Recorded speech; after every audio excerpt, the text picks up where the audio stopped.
abantu baffe tubayita zenkolawo zendia era batambula bayingira ekyo nkola mmera ya leero. Yes. Ate bano baba bakola ebintu. President Museveni alina abo abasajja abaasoma tebali ku ground. If those doctors are really operating in statistics, we can know how many people are infected in a day. Nitutegera nti obulwadde obulwadde bwatuyingira. Kakati what can we do? Allow transport to operate in 3 days, but wala abantu abali trapped mu kibuga bagende. Banonyeje banabeera. Starting with midnight. Eyo price ya kintu. Yenga bogerera sawe yes, because there must be these people who work on foot, cursing government, could have been transported if a given city. You can even have police vehicles. You can even have armed lorries. Nizitwala bali trapped mu kibuga batasobola kulyamu. Naye Museveni yesibye kwabo simanyi badokita kakati luli yali awana nnyo mwanje kakati ayina musenero. This is out of touch with the population. They are disconnected from reality. Yes. And wansi tebabimanyi. Kubanga nze nzikiriza nti obulwadde weebuli. Ekituufu. Era naba warning. But what I'm seeing, nti we are mishandling the disease. The disease is there, but we are in the process of preventing it, we are mishandling the disease. Abantu abali trapped mu kibuga kubanga if those bayina bagundi be. And we must have a counter to these doctors. Let us have a counter. Tutia? Yes. Muhwezi yagenda natulyanga gundi kiza besije. Bamutwala mu koti maaso. Nga wa president ya magezi yali omugenzi Mayombo.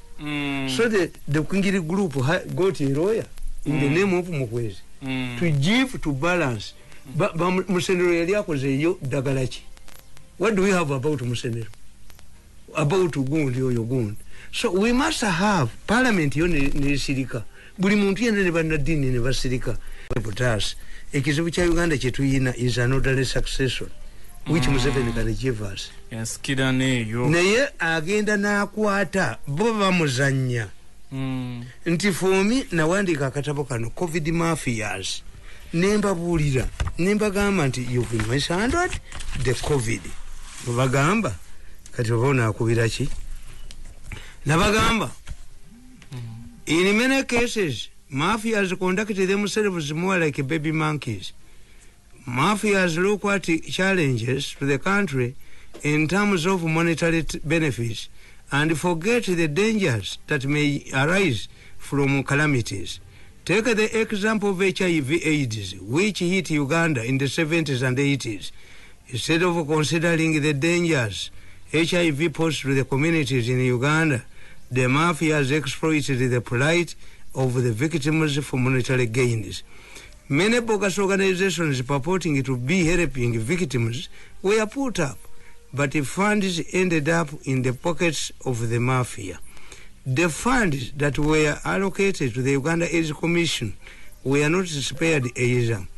Government drugs intended to save lives of Ugandans suffering from the disease were stolen and sold to neighboring countries by the mafia. Furthermore, Uganda hosted an international conference on refugees where almost $1 billion was raised, but not spared by the corrupt mafia in Museveni's government. The numbers of refugees were inflated and the money was stolen. In the recent invasion of locusts in East Africa, and despite the destruction and threat the locusts passed to the countries, the mafia looked at the invasion as an opportunity to steal money. Unlike mafia gangs, groups operating in other countries, the Ugandan mafia has several unique features that include the following. The mafias have a strong foothold in the government. The mafias have control over the media, especially print media. This gives them an edge over their victims. Kakati nenkugandi nti gundi bwe yajja ani COVID coronavirus ekirwadde bwe kyajja, if the virus mbagamba nti finally nti president yalagira baggalewo. President n'abagamba bakebera abantu ku kisaawe babalyangako ssente. In one incident abazungu baddayo Entebbe ku immigration timutuwe passport zaffe. Nga bana babatutte mugundi ne bateekawo hoteri ezaabwe. In one incident, one hotel man was paid 5 billion nga tewali asuzeemu. Trading in a very dangerous gundi. Nawulidde president yabadde abagamba nti okutulira kya Luganda. Okutulira kitegeeza obulwadde nga bw'okwata ku muntu abuyina bw'okukwata. Yes, babadde bakiina nti okusiiga nodde okutulira kya Lunyankole naffe tukiina nti obwo obulwadde butulira. Singa oyina akafuba kyobula nti nsobola kuŋŋamba nti omwana wange omubegere nti jjajja wa mubegere emmere. Muntu adisa omukazi jjajja wa yinza okubanga yalwala akafuba. Kakati n'akoleza omwana emmere naye n'alwala akafuba. Kwe kutulira. Okutulira kitegeeza transferred wound. Disease.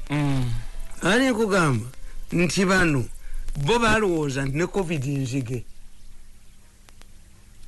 Olwaleero tuyina ennyonyi ya millions of dollars 3. Olwaleero tutaddeyo ennyonyi mu bbanga.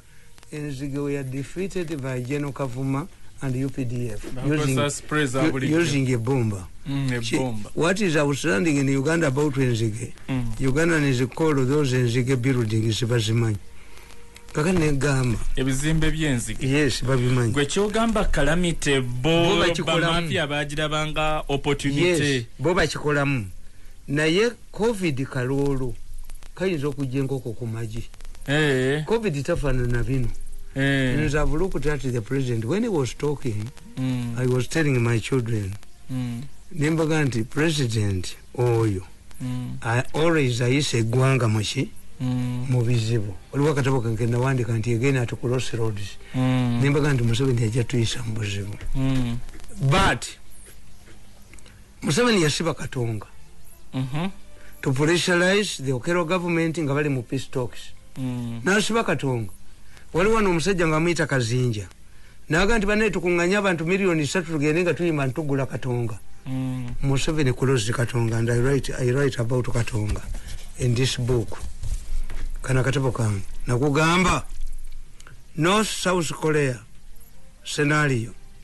The fears discussed in the 1983 meeting were later reached by General Tito Okello Lutwa in 1985. After the failed Nairobi peace talks had time off to brief leaders in inverted commas in Kampala International Conference Center, he explained that he had refused to append his signature on the peace accord for fear of dividing the country along the lines of North and South Korea. The rebels' political wing NRM had established an interim government headed by Haji Moses Chigongo at Masaka to govern over the liberation area. Kakati nkugamba Museveni yaggala Katonga. But immediately nga amaze okuggala Katonga solved the people's concerns. One, established peace in that area. Two, abaserikale abaali balemedde ndoza Masaka baali baduumirwa kati General Okello yagendako ne Somalia yabasalawundinga yabeetooloola n'abalekamu. Ekyokusatu n'alonda Sendawula nga minister ne badire mwanyi ne basitwala e Rwanda ne bagula essential commodities. Era Sendawula ekyamuleetera obuzibu yagula toilet papers nga bayekera abaali bamanyidde bikogoma baga toilet paper is not an essential item. Sendawula ne bamutuma minister of toilet papers. Yes, era Salimu Sale yalaga abe Masaka nti kabaka wa Mowuya akomyewo ngalaga Ssaabasajja Kabaka Mutebi. They had cut off, but after cutting off Masaka area, they provided essential services to the population cut off. Ekitegeeza intervention eyakolebwa yawa justification eyakiri ekyokuggala. And the two people had hope to the liberation nga bawulira nti kati batuuse eruka ya kati batuuseewa. N'ab'e Kampala nga nabo balina hope nti bajja. Teyina basuma. Museveni did not have basuma at that time. If Museveni had basuma bali sente abantu ne bekalakasa because they had cut off the supply lines from Kampala. If we did not provide the government services to the people he had cut off bali edimi. Yes, one, he provided the services to those people he had cut off, and two, they had the hope that this was a temporary sacrifice because the war was progressing. Kakati checha ukana ate kwene eliwe Mankubuli ya chokubili Museveni mchinana mwesa tunimba mtu obote Nabaga nantu walikuwa msajja hata achali uo Msajja pamuita Seguya aina Medifarm mtani wampereza messages nalinga Seguya yafa Seguya jali kasi Seguya yatabuka nabo munseko najja nava munseko najja na ripoti obote na amukuwata Neba mtwalo obote Tego abadde wamanyi omuyekera oyo musajja waliwo umukuba jeno besigenda kuwukira yagende uwe abasajja bobote bagende uwe bamukwate Medifarm yaliyo waggulu awo Medifarm wanonga wali cooperative bank musajja mutabufizi wadagala chemistry omuyitirivu nnyo teyatta abasajja bobote abajja omukwata nti muyekera yabatabulira Seguya chemist wa manyi nnyo yabatabulira kunywa biki bakwata kunzigi bafuluma nabateeka mu kutiya n'abafulumya I have not seen Seguya naye mutabani wange ampeereza ali bweru Seguya aligindi awo ye alabika gyali yayina Medifarm president yagendayo ogulawo factory Seguya you here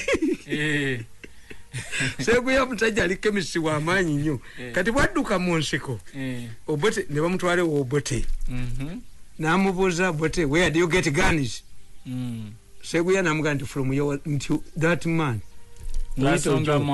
ngasonga muito joko we get guns from that man oito joko naja upesa mukube no obote namugana namuga nti amajego manafu abayekeraho kubesa sirimu abagonne badduka obote kwe kuyita aba North Korea naayita n'abangereza n'abayita n'abatanzania ne bamutrainingira a special force under Lieutenant Colonel Ogole to flush out Museveni from Luweero once and for all. Mwalimu n'omusajja akyaliwo bamuyita Kiyengo Major Kiyengo yamukuba omundu mulungi nnyo naye bano tebamukkiriza kubayingiramu yabatta nnyo omulala gwe batya mumanyi yaliwo obote Major Kiyengo ajali ewaabwe Gomba omulala yabatta nnyo mumanyi yenna nnyo gundi ye bamutta namiti yatta Katabalwa bamanyi nali nabo kakati Museveni bwe bamuzingako mu Luweero what did he do? Yakola decision as he has done now. Yagamba nti ba civilians bonna bagende batudina musinge nti olutalo lutulemye. Tetulina mmere, tetulina baserikale bana abakuuma. Ati high risk. Era lwakasisi waliwo be yaleeta ku Constitution Square awo n'aga nti tetuyinza na kubeebaza nti muvudde mu nsiko bwe busibuka ng'amanda. Gundi n'aga lwakasisi nzogoba Museveni mu Luweero ngenda kuzimbayo golofa Museveni oluwulira nti lwakasisi ali wanadduka buddusi bangi babatta but Museveni took a decision nti we cannot defend this large population as we are tackling Ogolese forces. The people agreed ne bakoma with all the risks involved. Museveni kolinajja Museveni n'akwata abantu n'abajja mu mayumba gaabwe n'abatwala mu campus where they could be protected. People had hope, they were no basuma and that they knew this was era baavaayo mu campus zaabwe in northern Uganda. Kakati problem ya Museveni gy'ayina today ayina abasuma ayina ababbi bangi atasobola bakwatako ate bayina media yinga lwaki tasobola andi nkubuulya negamba the first strike of COVID Museveni put all of the infrastructures in Uganda, a national task force headed by Kalolo and people willingly donated Museveni Natulokinga was the first president to take drastic measures. Kubanga kugamba mu katabo kange kano nti research yange gye nakola akawuka kano walabika abazungu abakakola bakaleetera China. Bakaleta China. Atenga batugamba kava China. Anti bo bakazuula aba China. Kubanga akawuka kano okategeerera nti coronavirus ahitinga nnyo economy. Ne mu Italy yasooka mu economy. Northern Italy yeri developed. Wali amakolero. Kakuba nnyo economy. Nti Museveni olwokuba si businessman ye ebisaawe yabiggala naki. Ye yabiggala. Kuba is not a businessman. Museveni is a revolutionary ye talimba. Atekinga gundi bita piru nagiwa omuntu nakola kyobola zaalwana ebyo ne byazaalwana covid ya manya gundi covid kyavuddamu kuba ebigwa ina abasuma covid yali mu busuma biro byonna byali mu busuma byalina hope nga temuli busuma kati covid yali mu busuma bungi kyobulaba muyuya zino measures tezikole kanti nkugamba nti covid ya muyuya kubanga ali mu busuma COVID yali mu busuma katolo kuba ekyokubiri. This is when I saw the president a hostage.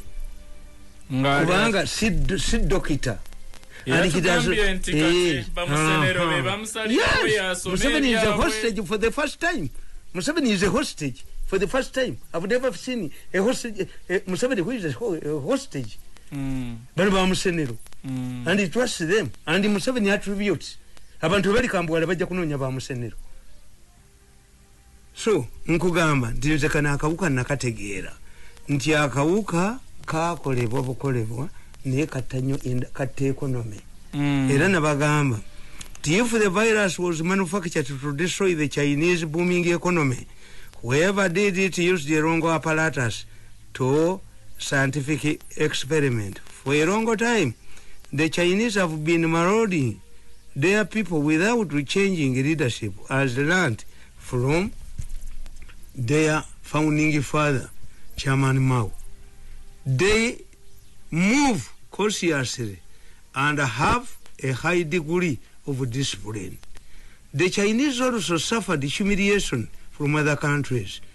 In 1848, the Anglo-Chinese War of Opium War, which the British won, forced the vanquished Chinese to use opium.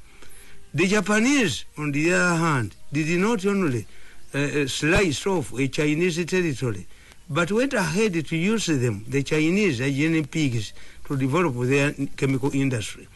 Britain took over Hong Kong under a 100 control government. When the defeated revolutionary forces fled to Taiwan in 1947, successive governments in America poured billions of dollars to sustain Taiwan against China. After World War II, U.S. President made a false prediction about China's move to develop nuclear bombs. One of the American presidents said, if the Chinese embark on developing a nuclear bomb, they would all go naked. The Chinese proved him wrong. In 1972, they developed and tested a nuclear bomb. This development and China membership to the UN Security Council and eroded the influence of Taiwan. Aba China baina discipline. Mumugenda kunyaga yo sente. Aba China baina discipline. Toba sente yabwe nobeerawo. Baina life imprisonment bakona amasasi bakusiba bakumwalundi ngona na Ireland.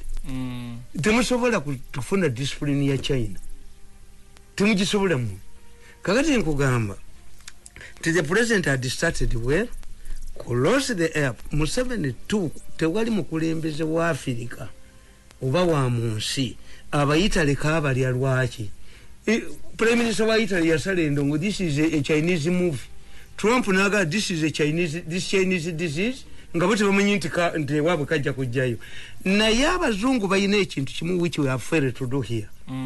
Nti baatunulya ne bagamba nti they had forgotten about health. Abantu bajja omulundi gumu mu malwaliro nga beetaaga ventilators beetaaga ki babirina kati.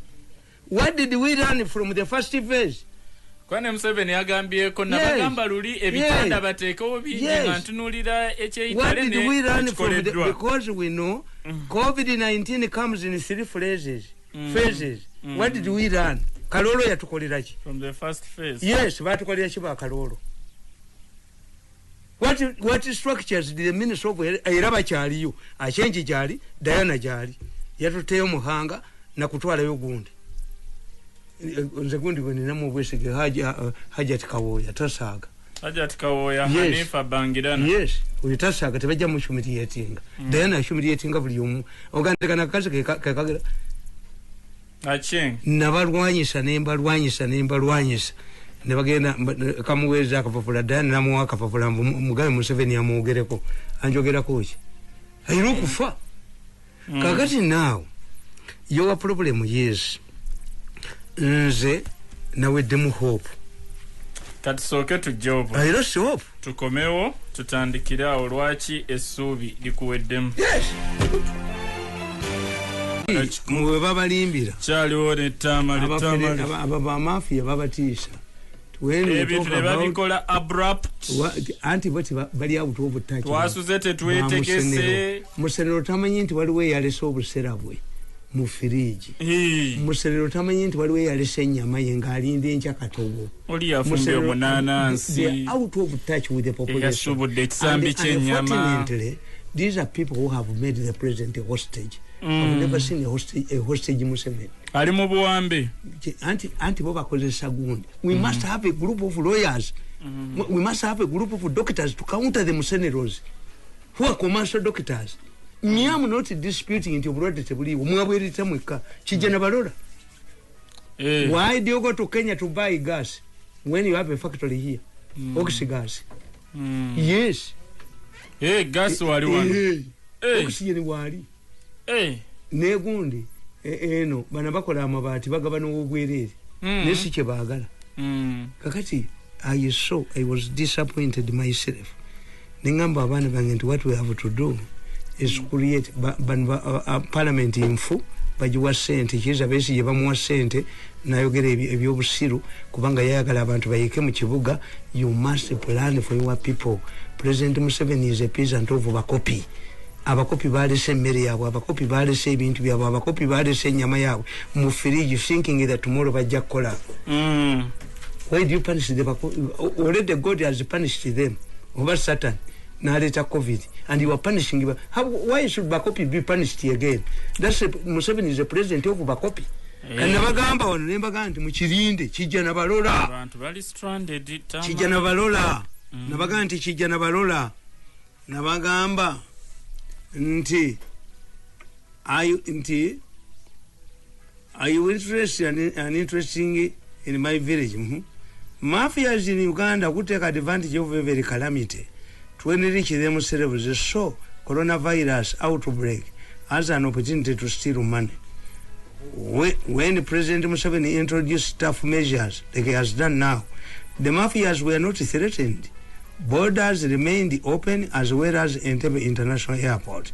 Sebo President yagamba nti mugambe bamalaya bazzukulu bange abo balemegenda mu basajja ne bagamba tuguze Bad Black ayogere ne bamalaya ku miliyoni 600. Bad Black nabo bamalaya bamumanyi bana banonye 10. Olwo kayingira kijja na balola nga kijja na balola bakaleeta bakaita locust.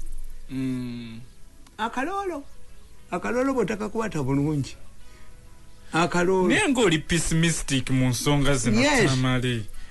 Anti the guy in tolabayo hope. The supporter wa Museveni. Byobufuzi batuga nti the paranoid is survive. Omutiti ya survive ngambyo obufuzi. Kasanda baba no ba Musenero. Nemba tandikirawo nti nze era mu writing now. Nabagambye nti what we need to do is to go back to parliament. Museveni ajiti abajamusa ba sent to improve on the heresy act. Ebere mutafu measures binu byayogera. Kugamba the president allowed people, as he has done now, to enter the country on condition that they would be quarantined for 14 days, but pay for the cost of accommodation and feeding during this period. This became very attractive to the mafia gang, who knew they would influence the authorities to take travelers into their hotels. The mafia looked at isolation quarantine as a source of income, and their simple calculation was $1,400 for every traveler in just 14 days. Secondly, they used their influence and their wide network to get relatives and friends out of isolation centers. More like the cannibals at my village who fed on Mourinho's body and developed the deadly Luyiro. Ewafu wali omukazi mukadde yalwala oluyiro nga bamuyita Mourinho. Naye abasezi bonna baamulya balwala oluyiro. Ne tubategeera nti abo basezi. Like the mafias, like the cannibals who fed on Mourinho's body and developed the deadly Luyiro. The mafias in Uganda underestimated bali oluyiro, bali coronavirus oluyiro, bali oluyiro. They underestimated the coronavirus. They did not know that by allowing their relatives to violate quarantine, they were taking the coronavirus into their homes. This was not the usual case from which they used to steal billions of money, the way they did it during the locust invasion. They were inviting death into their homes and into Uganda. On the other hand, more like the baby monkeys I referred to earlier in my submission, junior immigration officers at the airport allowed travelers to enter the country at a fee, forgetting that they were also putting the lives of their families at risk. By the time the president moved in to close the borders, a lot of damage had been done, and Ugandans will pay a heavy price for it. Oyo mutani wa Mirundi. Echo wachyogerako. Yes. Ndi mumufudde enzige. Wachiragula. Yes. COVID si nzige. COVID kakooko. Kalolo. COVID kalolo katwale kajje enkoko ku magi. Because there is no government that can fight this kalolo kakooko alone. Is Ebola. Ebola was not as spread as this COVID-19. No. COVID-19 touches the economies of countries. Countries, economy yenyini jikakwatako. Kakati ya president moved in, Kenya tebagala bisawe. But we are buying oxygen from Kenya when we have a company here. Nebino mukamabuta bimanyi. Anti kakati kankubolize. President Museveni yabadde ayogera. Nga ku lunaku lwe lumu kuliko sitole yeddagala lye babbi eririe. Ani yagitaddeyo? Why did it wali eddagala lye babbi? Mulye basanze henasana ne malwalira genjawulo. Why did it coincide with Museveni's address to the nation? To yabamalira biseera n'eddagala lye bali mu bbako.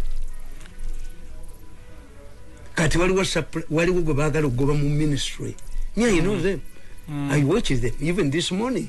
I was watching a meeting. Nemba wereza message nemba gandi kati nabaddemu nange ceasefire nwana na COVID-19 naye nange mundekeremu emirembe. Mbage sijja bogera meeting ya muje mulimu ugabana trillion yesatu za Museveni njimanyi eri ku Serena nensigenda bogera mwe nabatadde nange family yankati enetaaga. Era nalinganyo kudda mu government I can come back. Why? We need now to twetaaga okuba abasajja bana balinanye Museveni. Watugamba tolidda mu government. Yes, and for a good cause. Wakati Museveni is a hostage. We need to have a balance to counter abasajja bali basente. Kubanga what abamufudde hostage n'okomawo tebasobola kwambalira. Anti abantu baffe bajja kujiyiwa government. Akalolo kajja kujinko kukumaji.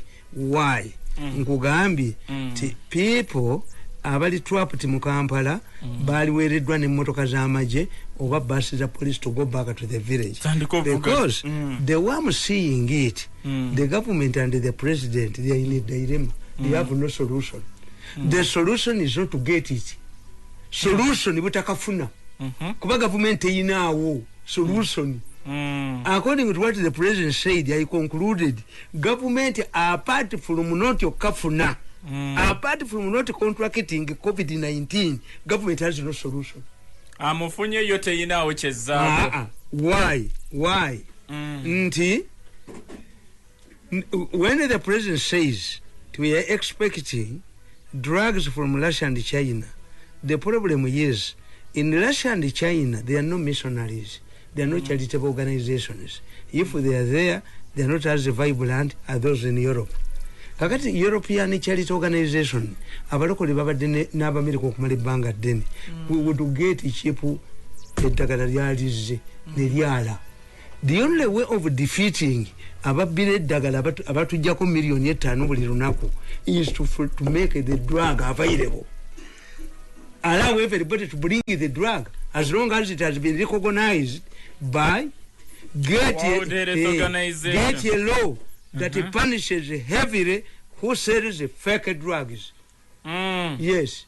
Kubanga kati bana abasajja bwe kye baakola Museveni tabayinaako gundi. Why? Museveni is paying for his liberalization of the economy. Yes, ebya government byafa. Kakati abasajja baba atereka oxygen waabwe. A business bamuhodinga. Yes, bamuhodinga. You can abembale baga nti ekyuma kifudde. Ekyuma kya oxygen kifudde. Why? This is when you are going to go on a strike, you must punish government at a time when you are badly needed. Hey, nti why are we ekyuma kyembale kakati kikutegeeza naffe tulina okufuna ku ki mulago olwafunye na kiri ne kifa kati these are capitalists. Kakati Tamale amalwaliro nago abantu gye bandiddukidde gagasaba buwanana nti kasecho milioni 5 milioni 6 President Museveni ne government ye omwavu wa kufa bukindo have no solution over the things. Why? We are running a liberalized economy. Nti amalwaliro gali aga private go ga stocking eddagala lyago. Kati the only way of defeating a monopolist is to liberalize.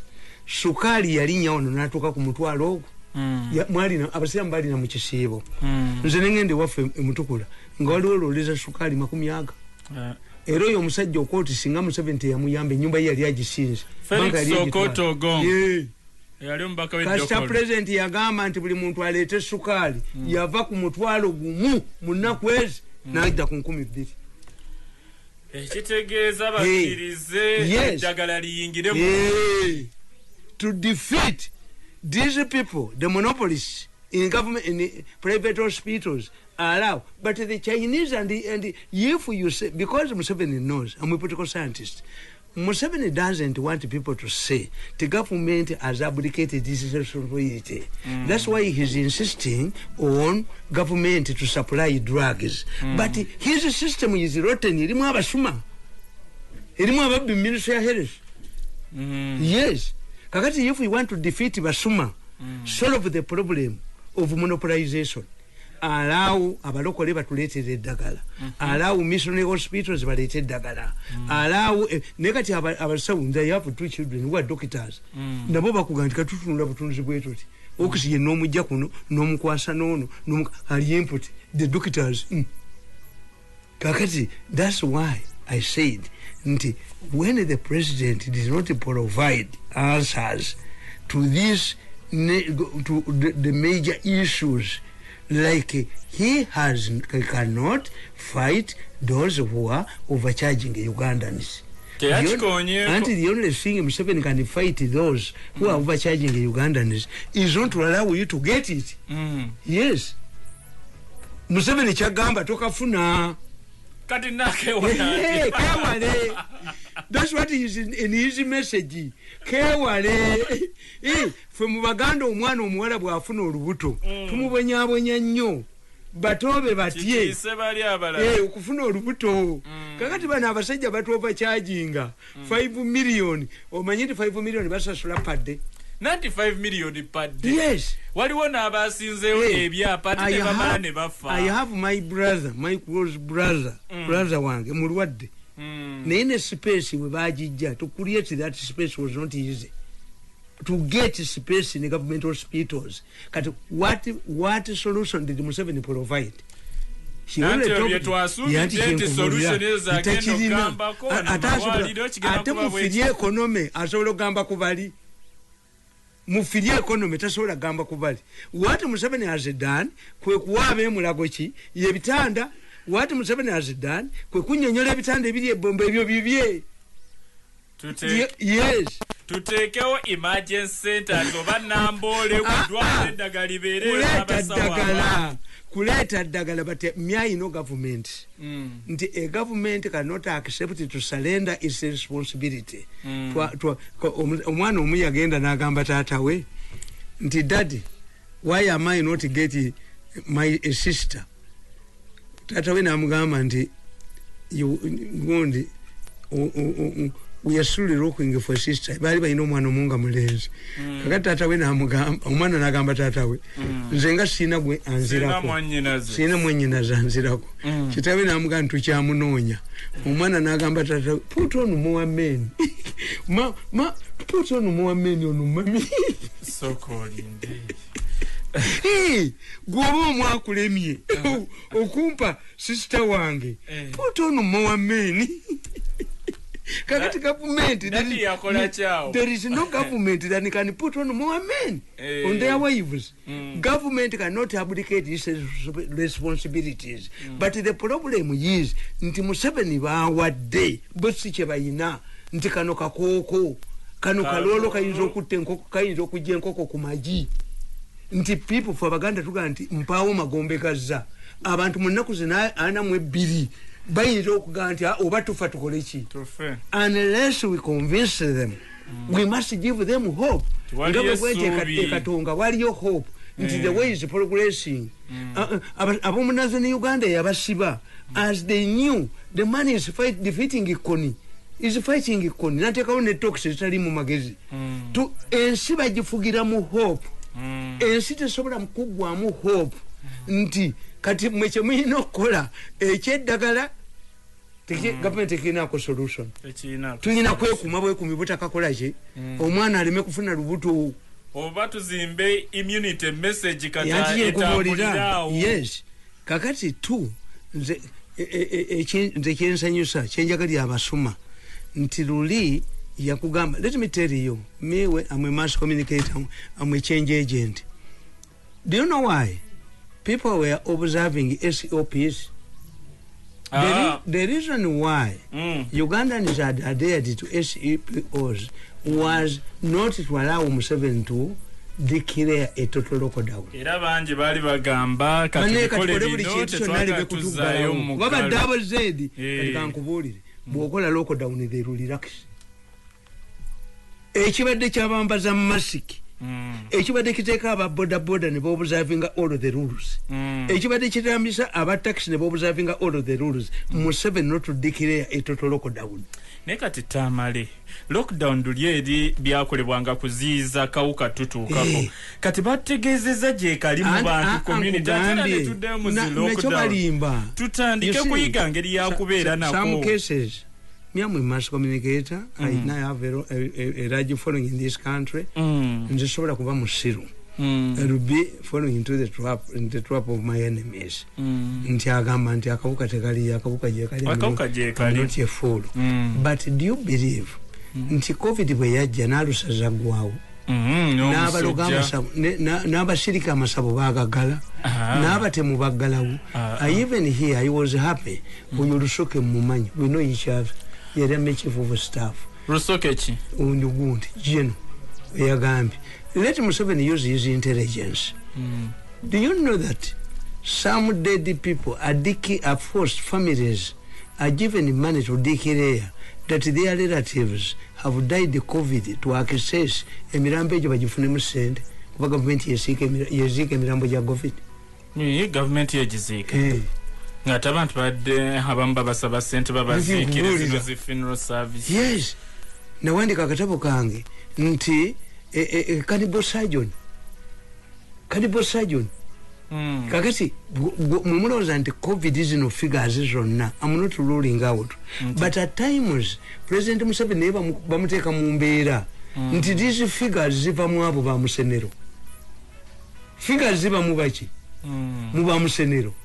The interest was to Museveni afune total lockdown bagula akawunga era akugambye nti prime minister yes simanya ne bani batu 3 trillion balabe engeri abantu abali mmere ya bamusenero bali ku kabuli bazina bamusenero bali ku kabuli atenga chechi ne wenali badde mu 7 nange kinali koze nti they have alarming figures yali koze echi oxygen katule bamu installing emulago oxygen nabaga nti waliwo gondi oxygas ya musajja ali wano oyeta buli bwako amajega ino okuteeka bune gundi mwebalira sente kakati nze mbabuulira nti okujjako nga fe abantu ba bulijjo fe tukkiriza twobuzaavu ne tudinayinga bano opportunity naye era bamusenero bajja kuddiranga era bifiga kuba be babiina era bifiga be babiina era bifiga be babikola bifiga be babikola at that times mu mass communication singoga nti bannayuganda buli bannayuganda 10 abalwadde bali 8 abantu baga nti tufenna tuli balwadde isirimu if you tell the people that in every 10 walking Ugandans 8 have HIV kati obo ofudde kubanga abantu baga nti atani atalina and the people despair people despair abaganda nzikuya baluma nebaluma naye abaganda batula ne bagamba nti bonoti enziko nawasanyoko yes despair tewali dagala tewali chi kakati na achievement ali achievement za Museveni ba musenero bazikuba nti yalinga taina che yakola luli no awareness is high ndaba inache yes nti bacheyambisa to get money kakati nze ekimpamu little hope nti one president akomeza ofili masks 2 era omwana ono omwala ono oba yafumbira omusajja kyono mwala wange atalina radio mwala ki era yakuba essimu eno mwala wange ono tamanyi program yo ngenda kucekingayo bayinza okubanga talina radio kumpulira kuba abaana bange bonna kati bampulira ne mama kwali kirabe kono bawo ono talina radio oba agenda kumulira abasajja bagaana abantu kubanga omwana nge yali badde awulira radio naye nalabika bawo baledio agisibirayo omugundi radio set tuwa kubanga buli lwemba wano yakuba kulemba wano yakuba abalaba tebakuba kitegeeza ne mamanga abeerako ne mubine ebya social media byammwe abeerako abibeerako abiraba ne radio nzibu kakati nkubulya negamba nti hope jenninamu Museveni oyo nabagamba nti Museveni lwokusifa Museveni identifies enemies from far. Kakati gwe soko tunulye government yeno. Museveni okulokinga ekibuga mwana okutulokinga yamaze kukola changes mu prime minister's office. Yes. Nano be yasindise. Omanyi oyo gundi bamutulugunya nnyo mu ministry ya health. Ono nabanja. Ate gwe bawana n'akatweka akalinga mangada bamufiriramu. Anifa kawoya bangira muhanga change kati yakubidwa ne Diana we nkubulira nti oyo Diana afuge muhanga Diana afuge muhanga mwenyina wa gundi wono jeno muhanga owamwenda bagi Diana yafunyeyo kati awo Museveni yastabilizinzeewo muhanga nono Anifa bangira na kawoya bangira aje kuyola kokoza kakayise mu dirisa awo Museveni yastabilizinze mu ministry ya health bwateka yo sente zibajja zisuma and Kawoya is a widely traveled woman abadde mu Pan African Parliament in South Africa. Yes, because she told me before she bweyabadde tanagenda kuswearinga in wali ku vetting Parliament. Kawoya told me nti accessories bagemye ne bamala era buli agendayo bo tebafaayo oba bagemye oba ewamu wagema oba olimba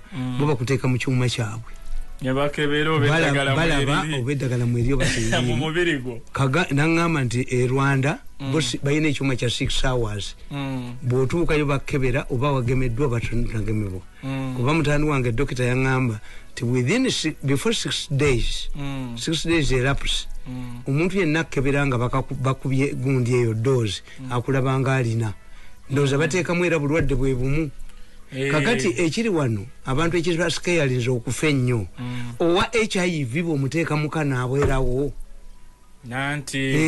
kubanga basanti siba Museveni abatakolangako na siringi tewalina mpiso gye bati kinumanya Museveni okuddira abantu abo n'abayire. What have they discovered?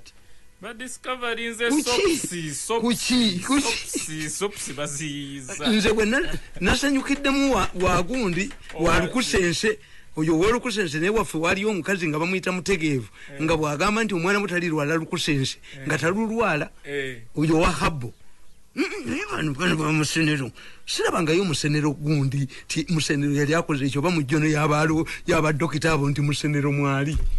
I'm not attacking them, I'm not a tribalist. But I want experts. If we are not yet received the experts, then we should rely on other experts. Because we're recommending already we have told everybody. Every Christian knows the 10 commandments. Kakati to ensure never bullied the COVID. We had achieved one thing. Nti Museveni's intervention had become a deterrent. Abantu bonna babadde bakoze ebintu byonna kutya Museveni kubaggalawo. Naye nga bano baagalaggalewo. Bamusenero bo babadde baagalaggalewo. Trillions zino ze beewoze lwe zikola. Era kyobalaba nti okufa kw'abantu kubaddeyo naye nga kufa. What's the cause of death? Lack of oxygen. Lack of oxygen evudde mu butateekako masiki. Lack of oxygen evudde mu butateekako masiki. Batugamba n'abagemeddwa babadde bafa. Mumpe obudde ne musenero mubuuze nti lack of oxygen evudde ku butateekako masiki. If this man who had not listened to Museveni n'atateekako masiki n'abufuna would not die if there was oxygen in the hospital. Musenero logic. People are dying because there is no oxygen. And don't expect it. N'abaana ba UNEB mubaamu abagwa. Abaana ba UNEB mubaamu abagwa. Do you think that every Ugandan would listen to Museveni? Abamu tebalina na radio, abamu tebalina na shi, except the urban area people.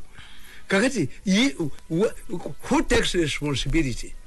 This person who did not listen to Museveni, take Museveni's drug as I call it, goes to hospital, he does not get any treatment. But when, unlike previously, today there is a vaccine. Yes. Why don't we liberalize? Abantu babuuza nti nno zaakoze accountability bazigulamu amayumba bakola ki banwanyisa ne bakola ki bazigulamu amayumba naye today we have a vaccine. Why don't we allow even kuba president yagamba nti bano baagala kusaba kukola ki naye no edini even the Chinese are looking for bali mukola research and this is where the Catholic Church is swarming. Already there is a Catholic Church in China inabagobezi million ana naye it is under the Communist Party. Kakati batunulira religious groups can come in bebatuleze abaminsani because me I can understand nkugambe the government responsibility. The government is tuyina foreign cuts, tuyina abazungu basalako sente. Why?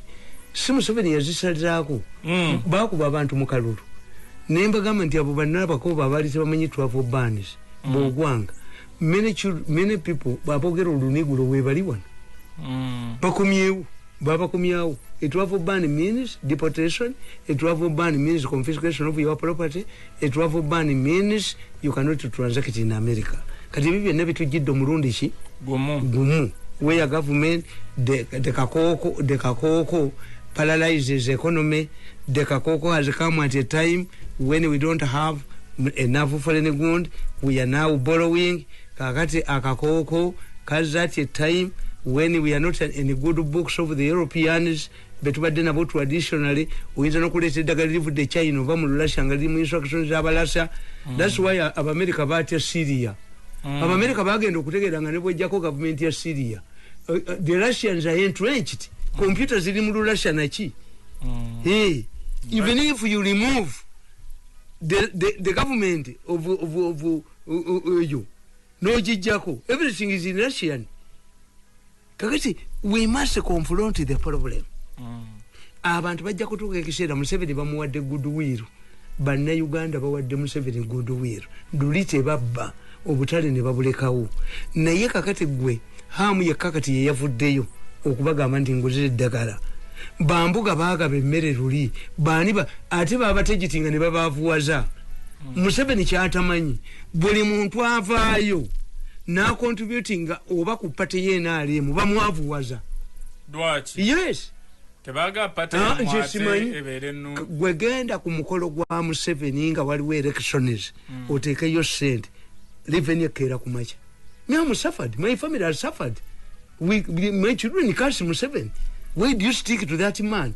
Nobaga nti ate alternative kije nina. Sino alternative kubata atinaba na abantu abali bwansi. Nti beshi kana afford okuga ntoto local down. Baba ine kye bamutaddemu ekiyiso. We are not. What don't we address the issues? Because even if you have a total lockdown for 42 days, unless we address the issue of vaccination, unless we address the issue of oxygen, unless we address the issue of abasawo kubera pati abana bangenda bagambi babadde wange ekiro ne baga move cautiously mujja kwati obulwadde tewali kimugenda kufuna abali sente balala kubazze ensonga enkulu tezikwatiddwa ensonga ya oxygen ensonga y'okuwa abasawo equipment ebibayamba at the time when these cases are Museveni yayamba bamuserero ba scientists be. I have scientists, but how do you help them? The scientists who don't have equipment. Gundi namulabye nga president agamba gundi Boris Johnson batu okubanga ba medical gundi doctors bali baganti ekyambalo bwokyambala kubanga buuza abaana bange bigula sente mmeka tibigula $2 I can buy them. Fino costs zitwala sente mmeka nijo nabaga nti mumpe gloves tibajja kuga muzitata bajja kuga nti oli mwepansi ninga nidde muzimpe nti sikwata muntu mu ngalo kubanga traditionally omuntu ekituleetamu obuzibu nsonyi nti abantu bano twakulira mu nsonyi kyobula nti obulwadde nga buno butukola ki nti omusajja mukulu bwako ate ffe mu bannabuddu sinze ndeeta omukono omwana muto taleetya muntu mukulu mukono omukulu kitegeeza nti mwenkana akuleetera engalo omukwatemu mwina okuba ne status ki nga bayita nga bolaba abaganda bwe baga nti okugwa mu malaka n'okugwa mu kifuba byanjawulo amalaka muba mulwanagana omuntu gwogwa mu kifuba is of your status kakati mwatete mubimanyi omusajja kwata mu kibuga omukono n'agulemera ngoba mu kibuga ngende nalyoka akujumiza emboozi eno eri kubanga mu nsi tewali ayagala kusaba taliyo kunywezeza bwatemu ayagawo kwate mu bulolaba omukazi n'omusajja nga bavuuvuma tebaba ku business kaboozi tewali okusaba sente n'akaboozi tewali akasabira ku muzindaalo abantu bonna bafulira ensonyi bwe basaba. I want to tell you people don't want to beg. When you see somebody begging you omuganda agenda wa munywanyiwe oba wa mukwano gwe oba gyabanja nga kati abagenze mu national niyola batutuuse ne ku National Security Fund ne tugijjako sente the money that would be invested kakati at one time tuyinza okwesanga ngate ezali badde baba tebazijja ku dividends ne National Security Fund yeyinza okujja kunga is supported by government. They talk to him kakati ekyo kyenkugamba nti as with this one a total lockdown tesana kufanana n'eri gye tutaafunamu. Total lockdown tuyina ogifunamu ku luno ti nabbanja yalina bano ne bamujooga. Yes, Lumumba is qualified now. Why? Lumumba as a Secretary General is the first Secretary General who sent money and reached the population. aberu bakampeni ba Museveni bazifuna ko nga ziri ku account era kibadde kimukubye kuteeka sente ku account kakati we must sit down ne tutegeera nti tuddamu gula kawunga kubanga ye president ya president ya chifulezinze the prime minister should sit down n'aba fine abasuma be batandise da kati abasuma be bali ku Serena abasuma be mbalabye ku Serena nga ba planning okulya trillion yesatu abasuma tutandikira bamusenero prime minister to spoil no separating of families omusajja gwe bakwatidde eno tasobola genda wa mukazi we kati abo nabo mubalire mu balwadde ba laavu amaka gajja kufa beba musenero they out of touch with the population kyobulaba nti ffe bagulasi root I'm tempted to go back to come to the Museneros. Museveni is lacking a group yafe yaba grassroots. Nti a disease teyinza kutudisorganizing kasobola okufuuka akalolo ne kajjako enkoko ku magi. Enkoko yechi mishandling oyogerera mu lugero mishandling akalolo the population mishandling akalolo.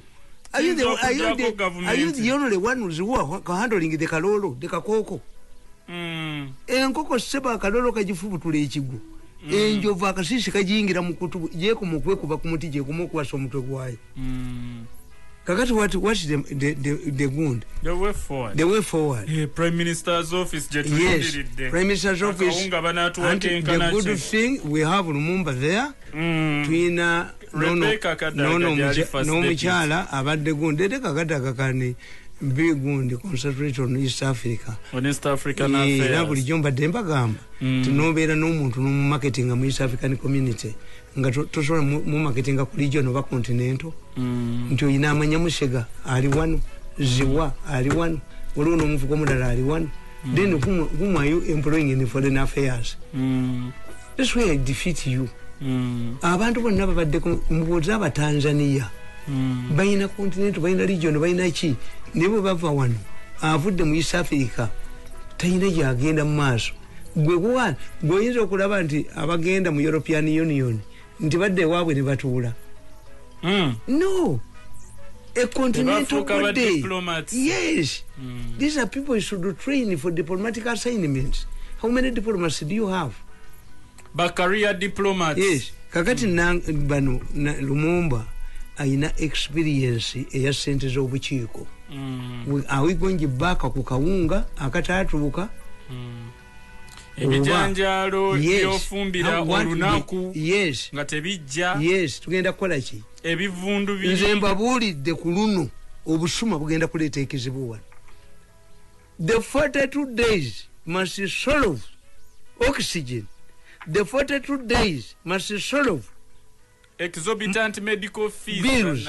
The 42 days must solve the availability of drugs. Yes.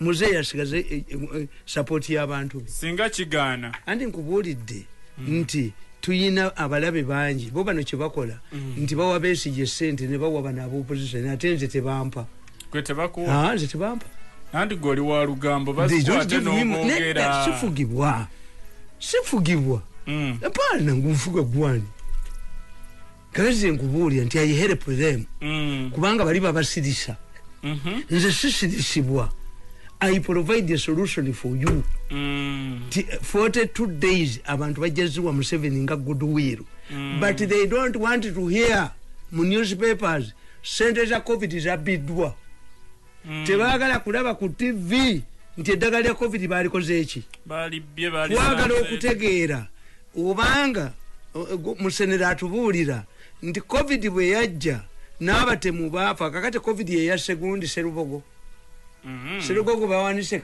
Serubogo abadde atambula n'omuggo gwe nga mulema omuggo gwalazeewa omulema yawalampya ati nakola bw'ati nulaba dokita embububwa dokita noyogera ebyobusiru yagambye nti yeetuze omulema yawalampya omuti abo basiru egindi ekenya wali omusajja nga mwita Olumbe yali police pathologist n'agamba nti gundi yakomitinze suicide ouko ngate yekubye sasi ne yeyocha olumbe ngembwa olumba ali mu Australia olumbe family ye bagitwala butwaza ababasiru waliwo omusiru omulala yava butabika n'agamba mbu omwana wa kaka yali mulalu ngatta omuntu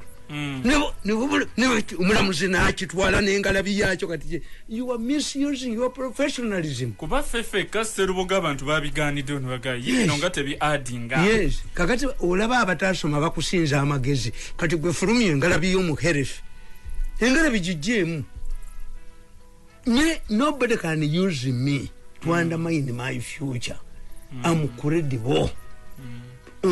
Nwanye n'abasajja bane emyaka 8 buli mugagga ali mu Uganda gwe bamanyi nti ne ba relatives ba ne babanyigiriza butampa yadde 10 nze mbafaako bujja mbayamba buyambi kati nga bino mbayamba amuherepinga yo tibesi ye mwamuwadde sente babubwani mujja bawa sente bani tibe bayinsaitinga abantu apana bajja kuvayo bokka abantu provided you don't akayala kajja bajjayo obutafuna bujjanja bibujja bajjayo oxygen kabuza jabajjayo yes ora bimusenero bwadduka ora bibu badduka babajinga solve the problems is solvable muleme kulimba president muyine eddagala ezitaliiwo how long does it mufumba mwebikongo kakati ekyokubiri kyemuyina okukola nti abagagga bakomyewo sente wano abagagga abazungu basibye sente batusibye obuyambi naye waliwo abayina sente ziri mu makutiya mu nnyumba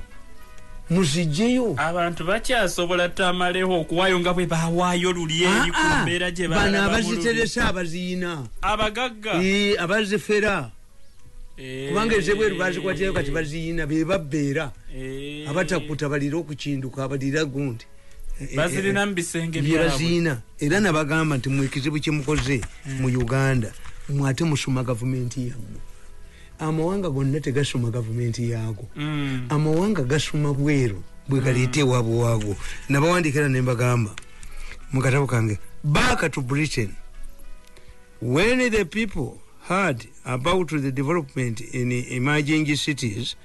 This is the Industrial Revolution. They decided to migrate to townships en masse. This trend started landlords who relied on these peasants to sustain the agricultural business, since there were not tractors to replace casual labor supplied by peasants. It is said that a person at the verge of drowning will grab a straw. Omuntu agenda okubbira ayinza okukwata so kwekwata ne kasubi bwati aleme genda omuyala tatya sasi omuyala nga talina hope era muzeeyi yatuyambye nnyo obutaleeta ba local defense. They can easily provoke a riot. Those people you see walking on President Yagamba and abali badukidde mu Southern Sudan Red Cross yamusabe bimotoka na 7 nabaga nti nze ng'omuyekera tutambula mailo 7 these people walked on their foot era President yakugamba while they walking on their foot they were voting, they were expressing no confidence with the Red Cross. Abo bemulaba abo batambuza ebigere abo tebalina kyakulya badde abo zeedi naffe bemukubira amasimu naffe tetulina nze bukyamba mu gavumenti myaka 8 buli economic gundi yange activity yange bagikubye ne bagiteeka wali kubaga nti Tamale Mirundi is a nuclear bomb but you have also tested what you call a poor Mirundi oba muhango to handle.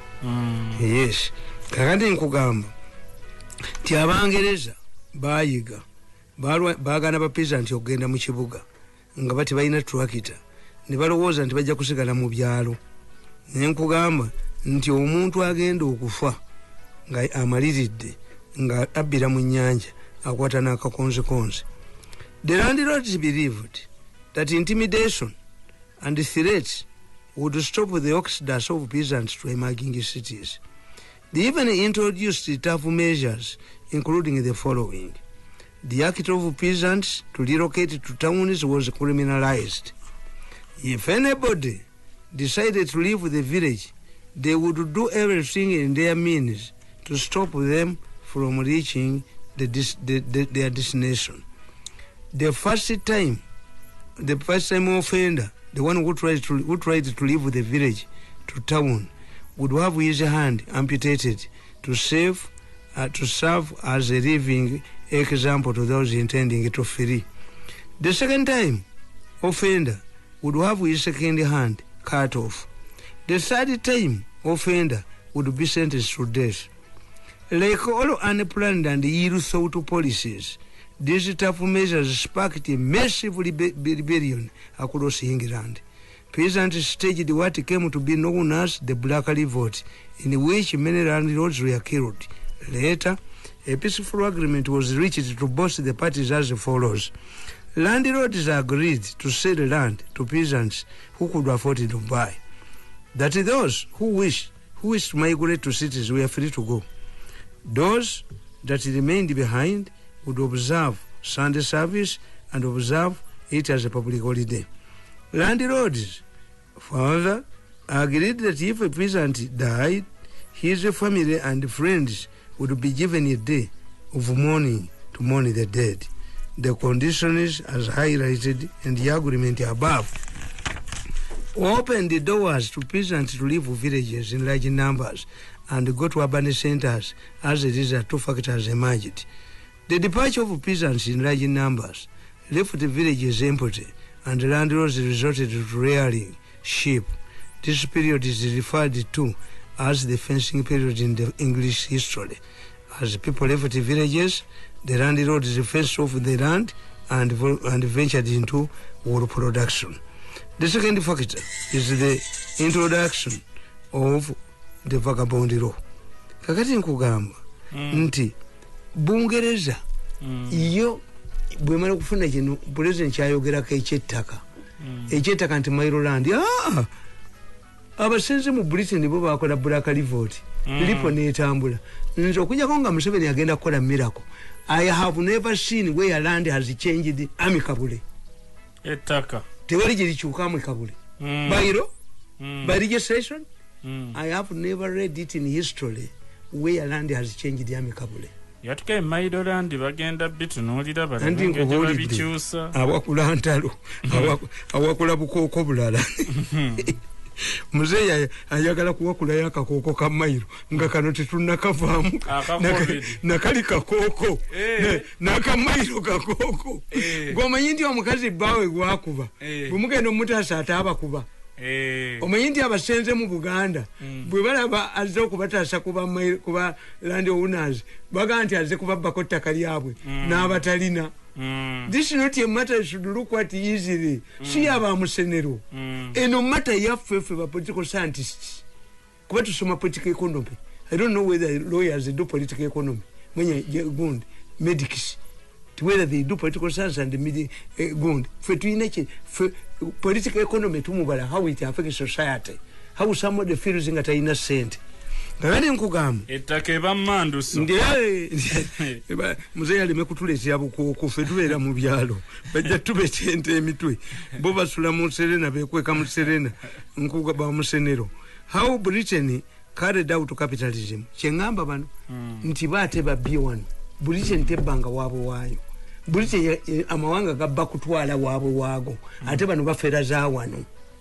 Yes nakugamba nti it was eminent that the mushrooming industries in England at that time needed raw materials. However, sources of raw materials were somewhere away from Britain. The search for these raw materials eventually led to Britain's primitive capitalism. The first target in sight was Latin America, but it was later found out that the Red Indians who inhabited the Americas could not afford hard labor. These who were deployed to work in mines were dying within 6 months. The capitalist Britain went back and collected the Catholics from Ireland, but they are also found to be unfit for hard labor. Finally, the capitalistic British opted for Africans who managed to cope up with the work. However, the Africans were saved by the emergence of America as a superpower. U.S. Foreign Secretary Manoli dictated that Latin America was a preserve of USA.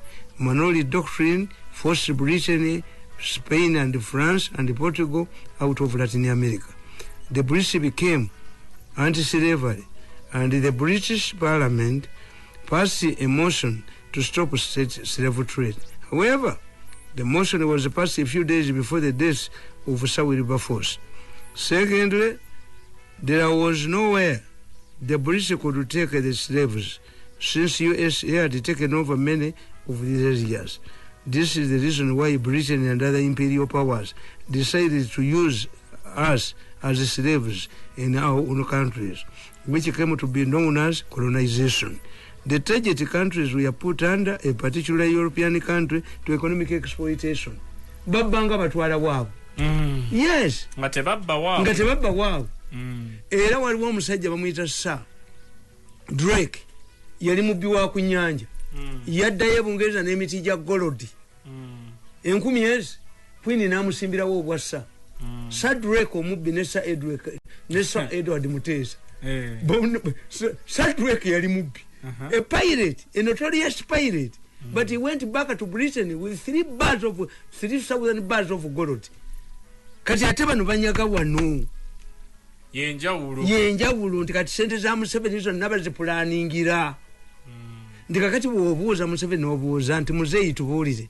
Sente ze wasasula mu Naitiro zireete gundi zino masikisi ziriwa. Naitiro is still there. Ziriwa niya zirya. Zigaba. Anti ziriwa. Kakandi president singa abuuza n'agamba nti okay nti as you are planning to expand Mbale Gundi, who detected in the Ministry of Health that we needed Mbale? Nti Mbale ichuma cha Gundi. Why is it mentioned now? Ani abadde amanyi nti Mbale eri ekyuma ekikola oxygen. Lwaki mwogera ku kyembale ekyakutuse ne mutayogera ku oxygas ne mutayogera ku kino ekyuma kubana abakola amabaati abagabana obwerere. This is where the problem is. Nti sente ne bwe zinajja ne muzirya kano kaloolo ng'enkoko kagifuumuula mu kyalo bajja kudda. The 42 days we shall convince these people. President bamwina mu bwesige. But beyond the 42 people, abasuma bwe bongera okusuma nga bendabye kati ku Serena. Bendabye ku Serena nga bapulaninga okubba trillion yesatu. Bendabye. Ate banaga nti mbogedde sibogedde twakoze ceasefire. Twakoze ceasefire nembaga nti nange temuntakula. Mbawadde mu goodwill. Waliwo ekiseera ekyokulwana, waliwo ekiseera ekyaki. Nabaweereza message. Waliwo ne baalaizi bange mwenye beekutulamu. Kati ate mwabo ninamu baalaizi bange babaga nti Mirundi Museveni awe Mirundi amukoledde. They are there. Naye n'ogubikiza kukoma. Oba bakugaye kakkana ettooke lyo weeriri obadde anti nkugambye teri makanika ateeka byuma bikadde mu mmotoka ye. If we don't come out okuwanganga ba Musenero, Museveni will collapse. Kuba Musenero tamanyi nti abantu baalese ennyama yaabwe baasuubudde. Yes, baasuubudde ggulo. Ye Musenero takimanyi. It is going to impoverish. The statistics Musenero tazina. I'm not talking Musenero alone. They have no statistics. Because twagala mutubuulire how many people who are dying to separating abafa COVID, mubafa cancer, kuba cancer teyaggalawo, mubafa HIV kuba teyaggalawo, abafa obutemu bakatumba amala yetagenda kufa COVID. Abafa tubaawule. Abasajja ba UPC bagamba President Museveni nti bwoga nti ffe twatta abantu mu Luweero. Gweronda gwejjawo obuwanga obubwo. Yawulawo obubwo watta. Naffe tukwexplaininga obwaffe. Yes. Nze nabaanukula. Nembagamba nti when I visited Luweero during the war, it was clear. Obuwanga bw'abantu n'emigwa n'enjegere ne waya z'amasanyalaze byabeeranga ku detachment z'amagye. implicating the UNRA. 2, the civilians used to run towards the rebels. Obviously, they could not run towards the enemy. This vindicates the NRA, who was killing people in Leero was UPC, UNRA and the party activists. Because when you go to places like Chukuba Nimba, like this place, Logogo, like what, you'll find the remains of skulls, Nachi, is evidence. Kakati we don't argue much. Neba musenero batulage bagadoza keda abantu babadde chance kujamu bintu byabwe tudeyo mubiri ate babanje ana mwebiri zebatakoze bamusenero batulage nti okusinza ku postmortem ono wa cancer, ono wa COVID-19, ono ye batemye muteme, ono ye wa COVID, ono ye wa gundi. Let them give us a breakdown. I'm not saying that it does not exist. I'm saying it exists, and the president had made much for public awareness. President had one year for public awareness. If I'm explaining that Museveni made similar decisions by cutting off Katonga. Museveni also put people in northern Uganda in camps, and as he fought to the rebels. Museveni also yakola decision abaserikale abamaje n'abambaza gamu butus n'abazimbisa n'ensisira n'ataliba westana mama yingiya pole amaje gabo agali gabyambala. Museveni takes a decision, but what is lacking in all of the earlier decisions he made that were successful, there was hope and we were no basuma. Today there is no hope and the abasuma. Kubanga hope teri muddagala nti balireta anja. Hope teri nti government is hereby directing ti omuntu yenna nalebya abajinga abasabe omufu emizimu obuwangazi mbunnakalima jakwata akwate banne nakalima akwata ki nakalima banna abakwate nakalima buli lwomulaba abazze kutukomya abantu nalyo abaka ba parliament abatamanyi nakalima akwate bano banne akwate banne akwate banne tabawulirangako nakalima ajoga bijozi bantu omuganda akugamba nti omukadde bwaba yagala okulaga nti ayina amanyi atema kisogasoga akabalira takakwatako nakalima akwata kububalira banne kakati nkubuulira nti eteri hope. We don't have a hope for reducing hospital bills. We don't have a hope on selling oxygen. We don't have an immediate hope of getting a dagala neribera lyamaanyi. Gundi, with our experience, the president was vague on what the prime minister has to do. Yes, kakati prime minister bagena kumova wereminga ngalo liba bakwata, that woman will end up in problems. Uyo mukazi ayinza ku ending up in problems. Robina nabanja nabanja uyo bati mukwano gwange nnyonnyo nja kumuyamba nnyo nirumumba, otherwise befula ba Museveni kati amakampuni gazedda ag'obuwunga. Yes, ate Museveni bwamala okuwebiragiro talabwa bamunoonya nti kati balwa ba minister ne bafuuka abalina amaanyi ne babagira. The only thing nti bakyali bapya tajja bagoba. He must enforce them. The president must give them directives what they are supposed to do. He given the Karola experience nti biri tabizeemu, ebyomotoka tabizeemu, ebya National Task Force tabizeemu, ebyemmere y'obwerere tannabiddamu. Kakati what people want, even we can, as long as Museveni solves the issue of expensive bills, hospital bills, if Museveni solves the issue of oxygen, if Museveni solves the issue of drugs, nti abayine dagala mulete, as long as kasogera tolese fe tugenda muherese bill, even if the 42 days ajazimalayo.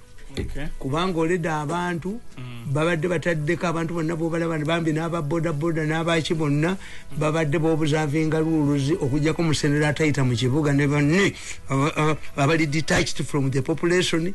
The figure is alarming. But these are figures produced by Musenera and the group who wanted to get money. The figures can be contained. the figures can be contested. Yes. Kubanga tulina n'abantu bebagamba tigweyogera nti omuntu wafudde covid tumuliyemu sente. You talk to these funeral companies. All of those people they claim tibafudde covid baba bafudde covid. Abantu baba bagamba. This does not mean anti covid yali tanajja nga tebamubiramu. Kati katukkirize ti covid baba mubiramu. Ekitegeeza waali. Kakati ffe tulina kwekuuma. Ffe twekuume nnyo ba musenero ennaku ana mu bbiri zigenda okuggwako nga bafeze bagenzi. Naye president bw'abanga mu nnaku 82 tasolovinze what I've mentioned above. Ebita lulina mbagambye byonna byemmenye kusiba katonga kuteeka abantu ba Northern Uganda mu camp kudya abantu mu 93 n'abakoba ne bakomawo. Were two principles. He did not have Basuma and the people had hope and they would see his implementation being implemented. As long as those things lack, siri gundi naye manyi ebintu byange bwembi politicating anti bobira tusibule tuvewa mu covid mwalivaamu akaloola akajja enkoko ku magi. Tweyanze gemwenna ababadde kaje gemwenna ababadde kaje gemwenna ababadde kaje gemwenna ababadde kaje gemwenna ababadde kaje gemwenna ababadde kaje gemwenna ababadde kaje gemwenna ababadde kaje gemwenna